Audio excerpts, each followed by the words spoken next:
Sally thinks it's getting hopeless because the robot's now firing hundreds of lasers at once and flying, and they can't reach him because everything's been turned into rubble. And Carmelita's gun was destroyed, as if she could hurt it anyways. It's a shame that Bentley never invented jet boots for Sly that would let him fly whenever he wanted. Them praying for a miracle immediately gives away that they're gonna get it.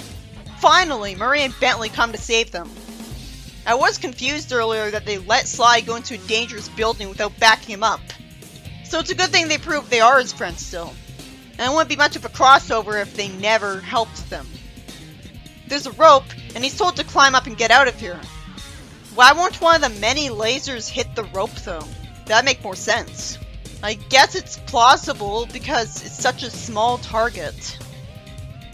Bentley says that they were trying to figure out how to get in when a huge hole got blasted in the roof. So why couldn't they have just gone in the way Sly did? Well, the door did slam shut. Too bad Bentley couldn't just have a ray gun and destroy the door. I like that the hole really was what saved them after Sally complained about letting in a draft. And because Sly said they were supposed to be his backup tomorrow, it makes sense that they save him. Like they're Chekhov's gun.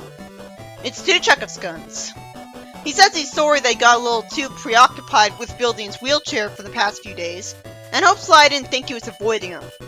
Finally, Sally thinks that Bentley reminds her of Tommy Turtle, though she doesn't think of its exact name. Murray picks something up saying that he won't let him hurt his family anymore, and they all escape. I can't take it seriously that he calls them his family since none of them are the same species as them. I guess he's surprisingly sentimental and touchy-feely despite looking like a very tough guy. It's surprising. Sally hugs Murray and thanks him for the rescue. The van ends up vaporized by one of the stray lasers. Not the rope they needed to escape though. Bentley said Sly had one job and they won't get their deposit back. Bentley could have said that Sly could have just parked the van further away than he did, and they could have walked to the building. Cause yeah, they could have easily avoided the van getting vaporized. Sally's holding the emerald now, and she wonders what she'll do with it. She was hoping that once she touched it, she'd get to go home. Makes sense, cause it did warp her at the drop of a hat. Bentley says that he should be able to replicate the conditions to put the emerald in the state it was in earlier and get her home. I guess he'll have Sally tell him what the state was. He says that the best he could do is build a prototype and hope it works. Wait, Dr. M's still alive? I guess he's a very common villain in the Sly series, so he has Joker immunity. Or they somehow thought it'd be too dark to get rid of this jerk. Doesn't Sly have tons of villains? He's also back to talking normally. I don't get that either. He's yelled at because the hideout's been destroyed, and tells his goon to wipe out all of the information and data about their dummy corporation and move everything to the island. Why do these guys have to still be alive? Half the victory is gone. I don't know why they survived the hideout being demolished. Sally says back at the hideout that the Chaos Emerald did a super chaos control earlier. The Genesis wave happened before Sally was roboticized. Sonic was busy fighting Silver Sonic when the first Genesis wave happened. How would Sally even know what Super Chaos Control was called? I guess she got the name right by accident. Bentley says that there's a chance he might end up blowing the whole place up if he fails at bringing her home. But apparently none of them care. Bentley says that he got her clothes patched up, and there are large holes, so they had to be creative with making it look as good as new. And he tossed in some extra clothing as a sign of apology. I hope this means shirt or pants. I've been trying not to mention it since someone who likes Sally being pantless might take issue with it, but seriously, why doesn't her tail cover her butt? It usually does, but not in Sly's world. She's 15, remember? Combine that with her outfit, and she wasn't drawn very well. And that's gonna make it hard to remember this part of the comic fondly. If I hadn't watched the Let's Plays of Sly's games, it would have been a lot harder to push through all this. I better not be the only one thinking that the artist puts too much focus on her rear. It's every chance he gets. And I don't get why they decide to do that when she's a squirrel and teenager. She thanks him for fixing her clothes, and thinks that the modifications look familiar. It's been harder to think of her as Sally because she wasn't even in the right art style. It almost misses the point. Sly says it was a pleasure helping her out, and she hugs him and thanks him, and says that she got to experience a different ideology and way of life, which will open her mind. Yeah, right. That'd be nice. She says this is the portal that brought her home in the first place, and thanks them. Murray thinks that a trip is what he needs. Bentley thinks that even time travel should be possible with these notes. I like that's trying to tie it into one of the games. And Carmelita puts her hand on Sly's shoulder and asks to get a bite to eat with them. Finally, Sally's back to her normal form, though still pantless. I love the black outfit she's wearing. She says these clothes don't fit her anymore and wants to put on her patched up new ones. She realizes Sly snuck that double-sided staff into her backpack. So while he might not be here, he's here in spirit. I love that. She has proof of what happened to her. Kinda. I mean, someone could say she just bought that. Mecha says that thanks to Sonic, she's regained more memories. But they still feel like the memories of someone else. How is she able to regain memories when they weren't hers, so they were never in her to begin with? The whole reason she had amnesia was that she was never Sally to begin with, and even then, she should have still remembered being Mecha Sally. But yeah, her line eventually reminded me of the Memories arc at the start of the reboot. Sonic says he'll be here to protect her, as I hate the pose Mecha has with her arm behind her head. It makes her look like a stupid ditz. And Sally calls her Faker. Sally, you might want to try to act friendly and speak in a nice tone if you want Sonic to realize you're a good guy right away. At least she does say sorry, and explains that she's had a hard couple of days. But then the emerald starts becoming a confusing Diabolus Ex Machina again. It kinda makes her look stupid that she was still holding it. I get not wanting the bad guys to get it, but she probably should have thrown it out of her hand to prevent it from doing anything bad. It shoots her with a laser, and then shoots Mecha because Diabolus Ex Machina, and Mecha turns back into a robot. Sally realizes she actually blacked out that time, instead of seeing things through the other person's eyes. So their link got severed. I'm so confused. Nothing about this emerald is making sense. I wish it was just a magical gem component of the world roboticizer. So it would have its own special new powers. That I could understand. Mecha says she's discovered large quantities of new data and is analyzing and uploading. She calls Sonic annoying and tells him to get lost. It doesn't strike me as something that she would say as Mecha Sally. Wasn't she a bit more formal? Sonic stands in front of her, clearly wasting time, and Sally pushes Sonic away. And it took me out of it that at a time like this, she says, "You fought her how many times and you still never remember her brain laser?" Granted, I thought that in Archie too, but now it's not the time to snark at him. Now that I think about it, that kinda reminds me of how she was to him in Sad AM. Sonic calls out for Sally and ignores the actual one. So Sally has to snap him out of it by slapping him. Though the only way you'd know it was because of the word slap and the cartoonish mark on him. Which probably won't stay there, because it doesn't show her hand hit him. Not that I'd want it to, but still. I'm not sure I would want to keep seeing the mark either, but come on, how would it magically disappear? She fortunately explains that she can't capture her without him, and makes light of the last time she slapped him, because he just smiles and says that he'd recognize that anywhere. Even though a slap from any girl would feel the same. How would that convince him that it's her? Sure, it's convenient that he's in a good mood and believes she's really her. She says, "Ha ha, way to bring back old wounds." Even Flynn handled this kind of thing better.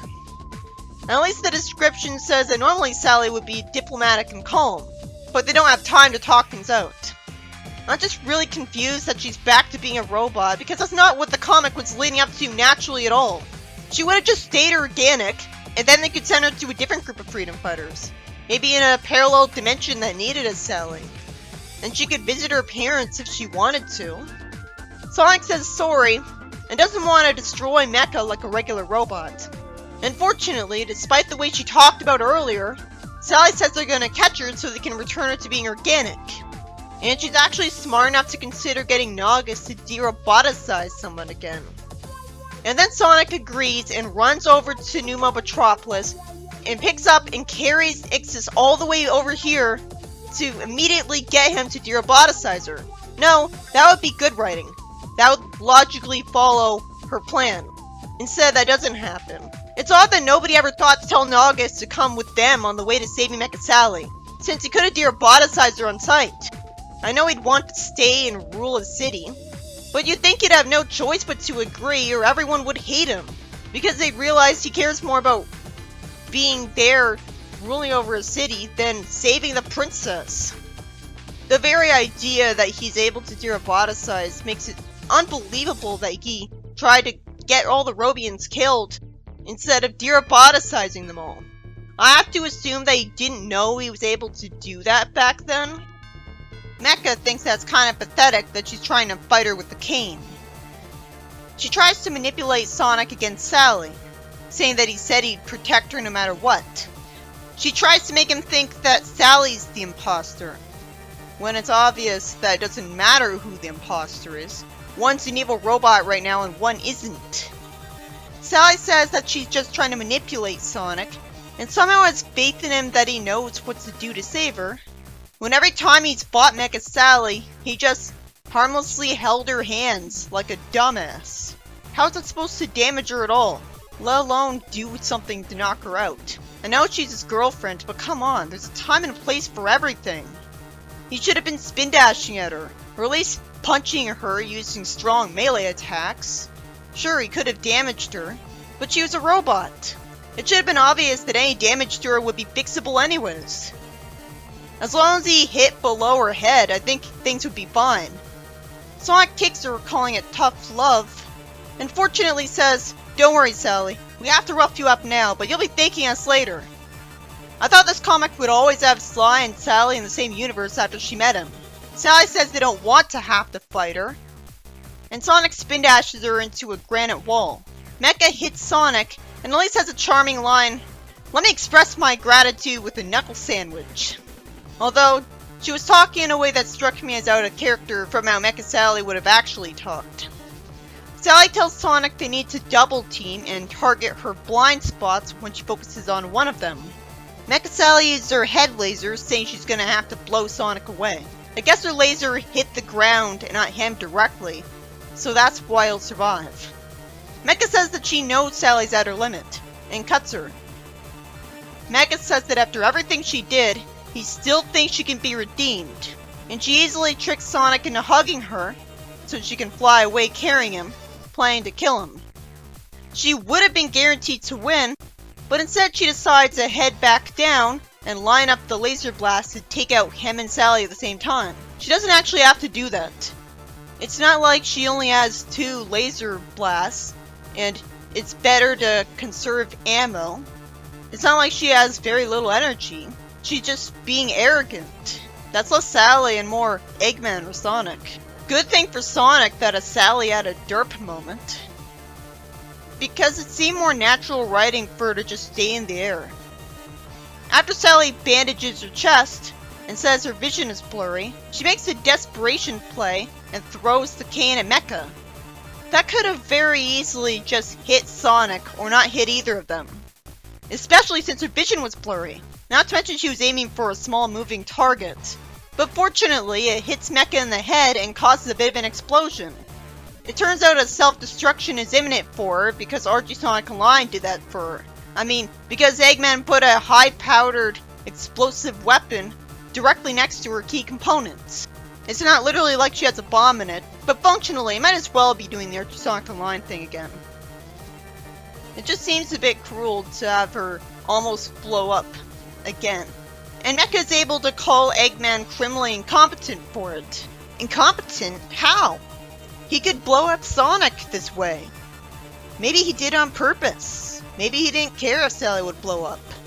No wonder I was confused by her calling him incompetent because of this. She still wants to take Sonic down though. Surprisingly though, she ends up becoming a good person anyways, which I guess was foreshadowed by her being able to insult Eggman earlier. And I guess can make sense because her head was damaged. But then you'd think she would have been worse for wear. Had clear brain damage. She says the AI kept her trapped in her own mind. But with it damaged, she got control back. And read all of its stored data, so now she knows who she is.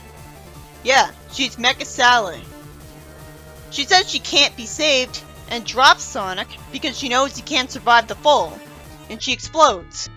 Archie Sonic Online is better. This is depressing, even if it isn't the real Sally. But she said data upload complete. Wouldn't it be nice if that meant she transferred her brain somewhere safe? If that is what it means, how would she not know that and tell Sonic that, instead of saying goodbye as if she would definitely never see him again? That's dumb.